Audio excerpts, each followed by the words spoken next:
Bonjour à tous mes chers camarades, dites-moi que pensez-vous de la nouvelle génération d'iPhone? Pour ma part, j'ai un petit peu de mal à concevoir le fait qu'ils aient supprimé leurs entrées jack de leurs appareils. En ce qui me concerne, je n'achète pas ce genre de produit, mais Apple, qui est une entreprise comme vous le savez extrêmement puissante, domine le marché et tente une fois de plus d'imposer son modèle. Bon, ceci dit, en raison des moyens financiers et intellectuels que possède une entreprise qui avoisine les 600 milliards de capitalisation boursière, il est peut-être logique de penser que cette dernière a étudié son coût en profondeur avec des études de marché, tout un tas d'analyses, etc. Bref, qu'elle a peut-être un pas d'avance vers le futur.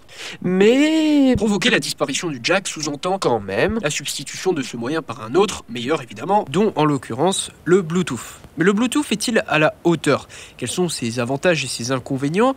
Et finalement, est-ce que la multitude d'usagers qui existent sont-ils prêts à l'accepter? Eh bien, je vous propose d'apporter plusieurs réponses à cette question et, dans un objectif final, vous aider à guider votre achat si vous avez l'intention d'investir dans du matériel audio. Allez, c'est parti! Alors dans un premier temps, les plus conservateurs d'entre vous vont sembler un peu sceptiques quant à la disparition du jack. Et c'est normal car l'objectif est peut-être un peu trop ambitieux. La prise jack, inventée en 1877 par Tivadar Puskas, a d'abord été destinée à la connexion téléphonique, aux studios d'enregistrement et aux musiciens. Dans les années 60, Sony va développer et populariser le mini jack, qui est quand même, avouons-le, un petit peu plus passe-partout. Au final, la connectique jack va s'imposer mondialement, tant par sa qualité que par sa praticité. Maintenant, qu'en est-il du Bluetooth?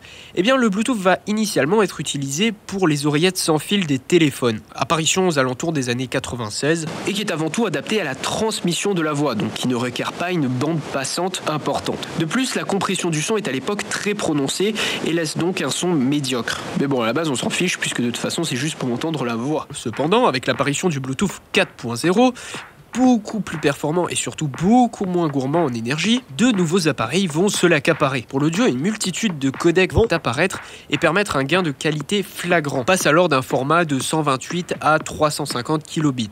Alors si vous vous demandez ce qu'est un codec, eh bien c'est un dispositif qui s'occupe de compresser et de décompresser le signal numérique dans le but d'en réduire sa taille et ainsi faciliter le transfert entre l'émetteur et le récepteur. Chaque appareil possède en lui un codec qui va compresser plus ou moins violemment, mais lorsque deux appareils avec des codecs différents se rencontrent, eh bien la compression finale du son va être celle de l'émetteur le moins bon. Pour cette raison, chaque appareil emporte avec lui plusieurs codecs afin d'augmenter les chances d'être compatibles. Par exemple, si un téléphone équipé du Bluetooth possède un codec A et un codec B et qu'il veut se connecter à un casque qui possède lui aussi le codec A et le codec B, eh bien ils vont prendre tous les deux le codec de meilleure qualité. On va dire qu'ici c'est le codec A par exemple.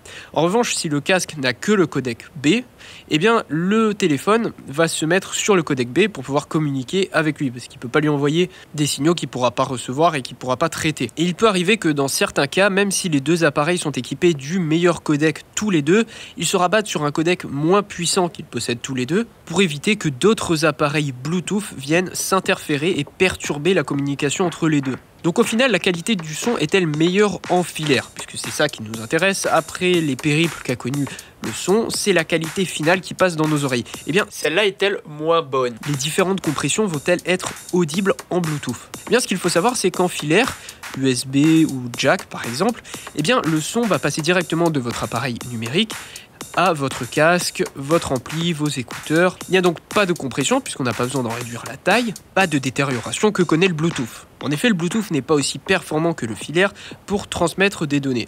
Faites l'expérience et essayez de copier un fichier de clé USB à clé USB et essayez de le passer entre Bluetooth entre deux ordi, vous verrez, c'est pas du tout le même temps. Donc pour remédier à ce problème, eh bien c'est un algorithme qui va se charger de compresser. Alors comment il fonctionne?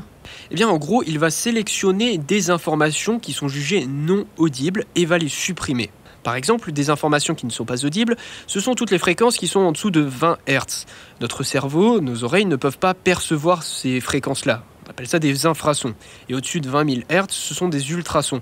Eh bien, c'est une des choses que l'algorithme peut dégager pour réduire la taille du fichier. Bref, une fois que le son est arrivé à bon port et que le casque l'a reçu, il peut enfin le décompresser. C'est son codec, comme on vient de le voir, qui s'en charge pour que le son puisse enfin être joué. Alors vous voyez bien qu'ici, ça fait quelques étapes supplémentaires qui malheureusement se soldent par des pertes de qualité. Autre information non négligeable, l'ensemble des appareils qui fonctionnent en Bluetooth communiquent sur la même plage de fréquence, soit 2,4 GHz. De votre souris à la borne Wi-Fi, en passant par le portail électrique du voisin, l'ensemble de ces appareils circulent sur cette plage de fréquence et risque de venir perturber le contact entre votre source et votre système son. Bon, a priori, pas d'angoisse ici. La qualité générale du son ne sera pas affectée, bien qu'elle puisse occasionner, si vous vous trouvez dans un environnement assez chargé de ce type d'appareil, de légères coupures aléatoires et petites déformations. Voilà, après avoir vu les quelques défauts du Bluetooth, je vous propose quand même d'étudier ses avantages, puisque ces pertes de qualité minime peuvent, à mon sens, être largement compensées par la mobilité du Bluetooth. Avant toute chose, rien que le fait de ne pas avoir à s'embêter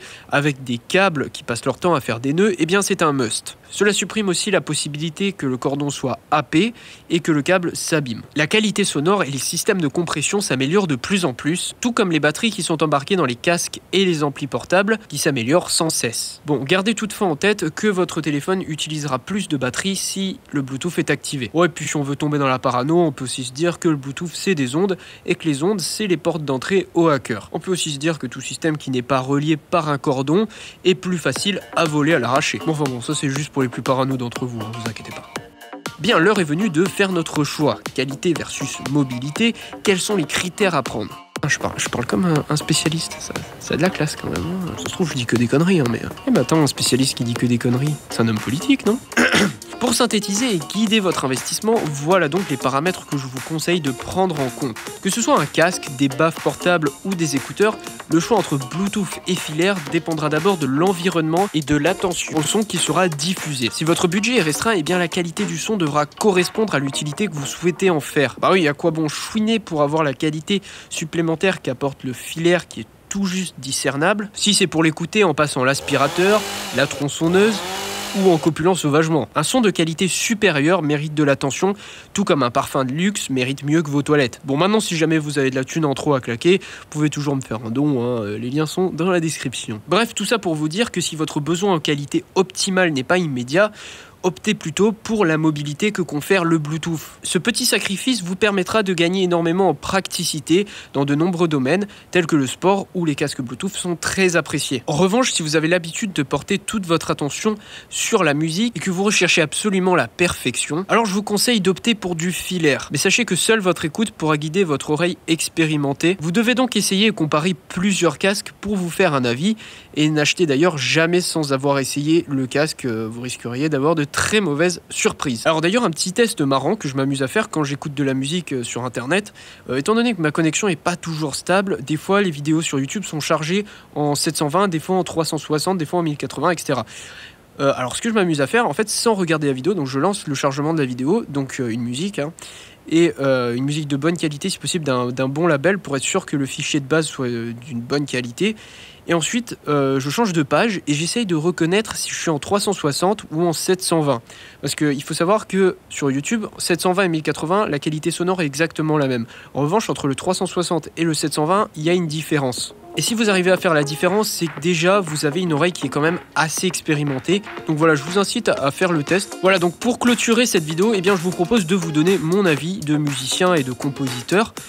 Alors bon, les plus attentifs d'entre vous auront remarqué que c'est déjà fait dans la vidéo, puisque j'ai utilisé bien sûr des adjectifs qui sont pas totalement objectifs, hein. Il y a toujours un œil critique sur ce que vous regardez. Voilà, donc vous aurez peut-être compris que je ne suis pas friand du Bluetooth et que je n'achèterai sûrement pas de sitôt un casque Bluetooth, pour la simple et bonne raison que j'ai besoin de la meilleure qualité possible que pourra m'offrir mon budget. Et ce pour me permettre d'effectuer une écoute active de la musique. C'est-à-dire qu'il m'arrive de me concentrer sur certaines tranches de fréquence d'un morceau et de me poser régulièrement des questions de type: comment l'ingé son a-t-il mixé ses basses, ses médiums, ses aigus, quel type d'effet utilise-t-il, quelle stratégie utilise-t-il pour créer de telles textures, etc. Voilà, tout un tas de questions qui nécessitent une écoute focus sur des petits détails pour trouver des réponses. C'est donc pour toutes ces raisons que je préfère ne pas prendre le risque de voir le Bluetooth modifier mon son, même de manière très légère, et que je préfère rester en filaire, puisque c'est évidemment l'utilisation qui me convient. Maintenant, voilà, comme je vous l'ai dit, c'est à vous de trouver la vôtre. En revanche, pendant mes nombreuses sessions d'entraînement de parcours, eh bien, c'est une baffe Bluetooth portative qui nous dynamisait. Et dans ce cas-là, au diable la qualité, seule l'ergonomie compte. Et voilà, cette vidéo touche à sa fin. J'espère que vous êtes maintenant en mesure de claquer toute votre thune au nom d'Orphée. Et si c'est le cas, un petit pouce bleu, un petit commentaire, ça fait toujours plaisir. Et n'hésite pas à rejoindre ma chaîne pour de la musique, de la culture musicale, des tests, etc. En attendant, je vous dis à très bientôt.